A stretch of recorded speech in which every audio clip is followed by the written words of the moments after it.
Tara guys, samahan nyo kaming kumain din sa Bidain. Let's go!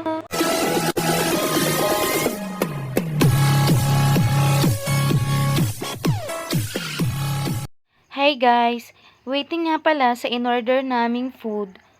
So habang naghihintay ang tita nyo, tamang pa-cute muna. Char. So ayan, hindi na nga mapakali ang tita nyo dyan dahil gutom na yarn. Mabuti na lang talaga at mahaba-haba ang pasensya ng tita nyo. Kaya pang maghintay yung tummy ko. Hahaha. Okay lang yan, at least maganda tayo. Ano daw? At ito na nga, sinerve na nga yung food namin. At mukha na ngang gutom ang aking anak. Dalawang order nga lang pala ang in-order kong mang inasal. At dahil nga maliit ang kain ng anak ko, so susubuan ko na lang siya. Iba kasi yung in-order ng anak ko, fries and burger yung kanya. Gusto ko kumain siya ng kanin bago niya kainin yung fries and burger. At yung isang order naman ng mang inasal para kay Mister. Mukhang hindi pa nga ata gutom ang tita nyo, abay sa haba pa naman ng biyahe namin, nanggaling pa nga kami niyan sa Buwak at may binili lang kami.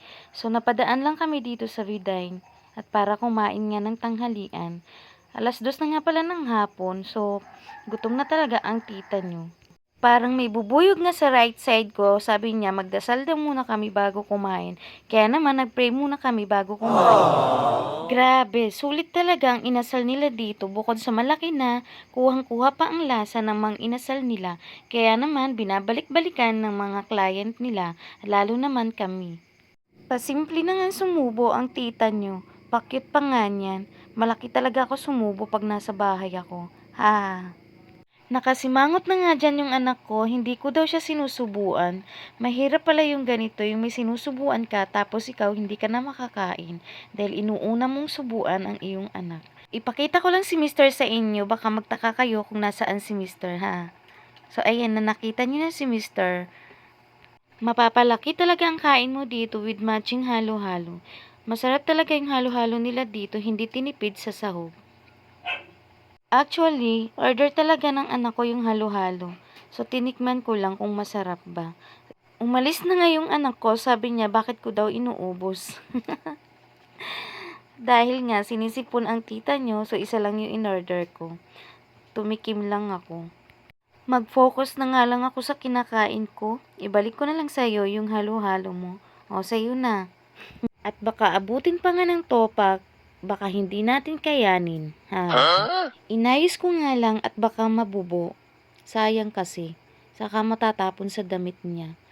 Kung wala pang bawas yung kanyang fries, iti-take out na nga lang niya at ipapasalubong niya sa kanyang ate. Pero may take out din kami para sa ate niya. Mukhang naparami na nga ata ang nakain ng tita nyo. Bumunos pa kasi ako ng isa pang kanin. Oh no! Diba, parang hindi talaga gutom ang tita niya. Ay, nilalandi na wari, ang dami na rin kasi niyang nakain. Busog na siguro siya.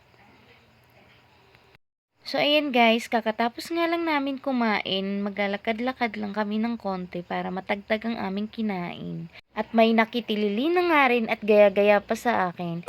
Dito nga lang yan sa Vidain Restaurant. Ayan, ang ganda ng place. So, hanggang dito na lang. Bye-bye!